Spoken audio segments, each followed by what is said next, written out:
వ్యాపార ప్రపంచం క్లిష్టంగా అనిపించవచ్చు, కానీ లాభం పొందడానికి ఆస్తులను కొనడం మరియు అమ్మడం గురించి.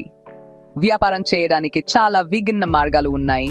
ప్రతి దాని స్వంత నష్టాలు మరియు లాభాలు ఉన్నాయి. కొన్ని ప్రసిద్ధ వ్యాపార పద్ధతులను విశ్లేషిద్దాం. స్పాట్ ట్రేడింగ్ అనేది వ్యాపారంలో అత్యంత సూటిగా ఉండే రూపం. డే ట్రేడింగ్ అంత వేగం గురించి.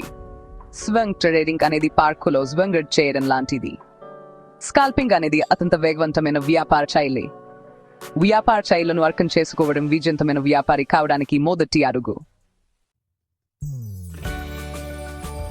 వ్యాపారం యొక్క ఉత్తేజకరమైన ప్రపంచానికి కొత్తగా వచ్చిన వారికి ప్రారంభకులకు అనుకూలమైన విధానంతో ప్రారంభించడం చాలా ముఖ్యం.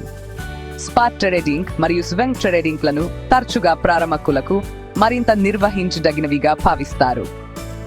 స్పాట్ ట్రేడింగ్ వేగవంతమైన నిర్ణయాల ఒత్తిడి లేకుండా మార్కెట్లోకి మీ కాలిని ముంచడానికి మిమ్మల్ని అనుమతిస్తుంది. స్వింగ్ ట్రేడింగ్ కొంచెం ఎక్కువ విశ్లేషణ అవసరమైతే మధ్యస్థాన్ని అందిస్తుంది. ఇది ఎక్కువ కాలం వ్యాపారాలను కలిగి ఉండటానికి మిమ్మల్ని అనుమతిస్తుంది. మార్కెట్ కదలికలకు నేర్చుకోవడానికి అనుగుణంగా ఉండటానికి మీకు సమయం ఇస్తుంది. ఈ శైలులు మరింత అధునాతన వ్యూహాలలోకి ప్రవేశించే ముందు దుర్చమైన పునాదిని అందిస్తాయి. ప్రతి వ్యాపారి ఎక్కడో ప్రారంభిస్తారని గుర్తుంచుకోండి. మీరు అర్థం చేసుకున్న దానితో ప్రారంభించండి మరియు క్రమంగా మీ జ్ఞానాన్ని మరియు అనుభవాన్ని విస్తరించండి. మీరు అనుభవాన్ని పొందుతున్నప్పుడు మీరు మరింత అధునాతనమైన మరియు మరింత లాభదాయకమైన వ్యాపార శైలులు అన్వేషించవచ్చు. స్కాల్పింగ్ మరియు ఫ్యూచర్స్ ట్రేడింగ్ ఈ వర్గంలోకి వస్తాయి. స్కాల్పింగ్ మెరుపు వేగవంతమైన ప్రతిచర్యలు మరియు మార్కెట్ డైనమిక్స్ యొక్క లోతైన అవగాహనను డిమాండ్ చేస్తుంది. ఇది అనుభవజ్ఞులైన వ్యాపారులకు మరింత అనుకూలంగా ఉంటుంది. భవిష్యత్తులో ఒక నిర్దిష్ట తేదీన ముందుగా నిర్ణయించిన ధర వద్ద ఆస్తులను కొనుగోలు చేయడానికి లేదా అమ్మడానికి ఫ్యూచర్స్ ట్రేడింగ్ పప్పదాను కలిగి ఉంటుంది. లాభదాయకంగా ఉండగా ఇది లివరేజ్ కారణంగా ఎక్కువ ప్రమాదాన్ని కలిగి ఉంటుంది. లివరేజ్ చిన్న పెట్టుబడితో పెద్ద స్థానాన్ని నియంత్రించడానికి మిమ్మల్ని అనుమతిస్తుంది, కానీ ఇది సంభావ్య నష్టాలను కూడా పెంచుతుంది. ఈ అధునాతన శైలులకు వ్యాపార సూత్రాలు, నష్ట నిర్వహణ మరియు మార్కెట్ విశ్లేషణ యొక్క దాన్యమైన అవగాహన అవసరం. బాగా నిర్వచించబడిన వ్యూహం మరియు దానికి కట్టుబడి ఉండటానికి క్రమశిక్షణ కలిగి ఉండడం చాలా ముఖ్యం, ముఖ్యంగా పందెం ఎక్కువగా ఉన్నప్పుడు. 4వ విభాగం విజయానికి వ్యూహాలు. లాభదాయకమైన వ్యాపారం కోసం చిట్కాలు మరియు ఉపాయాలు. మీరు ఎంచుకున్న వ్యాపార శైలితో సంబంధం లేకుండా కొన్ని వ్యూహాలు మీ విజయావకాశాలను పెంచుతాయి. ట్రెండ్ విశ్లేషణలో మార్కెట్ కదలిక దిశను గుర్తించడం ఉంటుంది.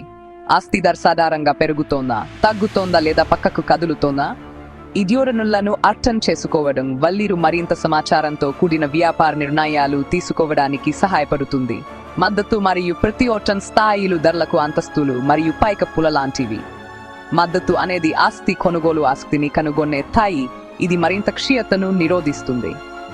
ప్రతిఘటన అనేది అమ్మకపు ఒత్తిడి, తరచుగా ఆస్తి యొక్క పైకి కదలికను ఆపే ధర స్థాయి.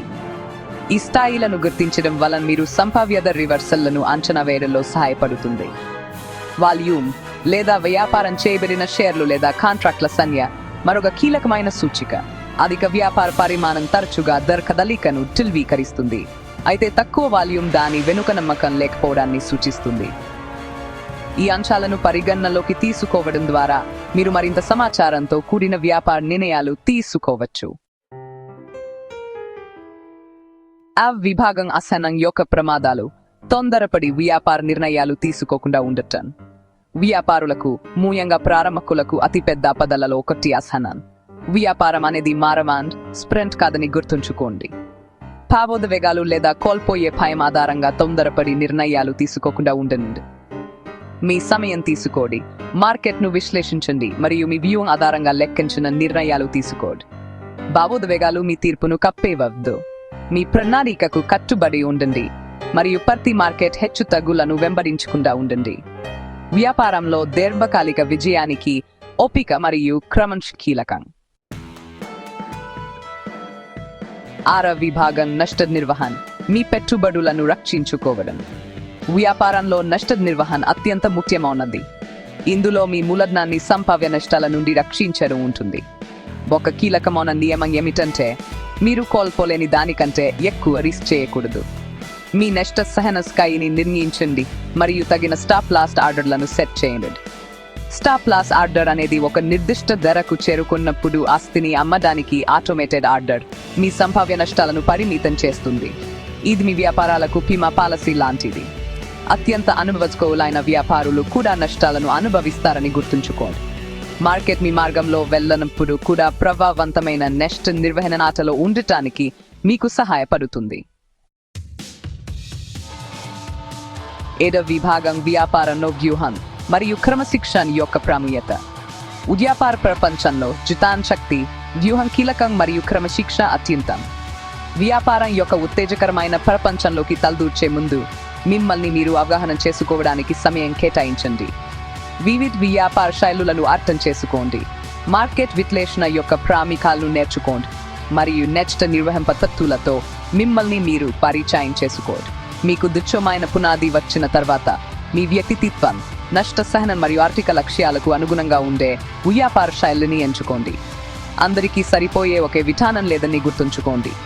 ఒక వ్యాపారికి పని చేసేది మరొకరికి పని చేయకపోవచ్చు. ముఖ్యంగా క్రమశిక్షణతో ఉండండి. మీ వ్యాపార ప్రణాళికకు కట్టుబడి ఉండండి. మీ నష్టాన్ని సమర్థవంతంగా నిర్వహించండి మరియు భావోద్వేగాలు మీ నిర్ణయాలను నిర్దేశించనివ్వద్దు. వ్యాపారానికి ఓపిక, పట్టుదల మరియు మీ తప్పుల నుండి నేర్చుకోవడానికి సంసిద్ధత అవసరం. అంకిత భావం మరియు వ్యూహాత్మక ఆలోచన విధానంతో మీరు మార్కెట్ యొక్క సంక్లిష్టతలను నావిగేట్ చేయవచ్చు మరియు మీ ఆర్థిక ఆకాంక్షను సాధించడం వైపు పని చేయవచ్చు.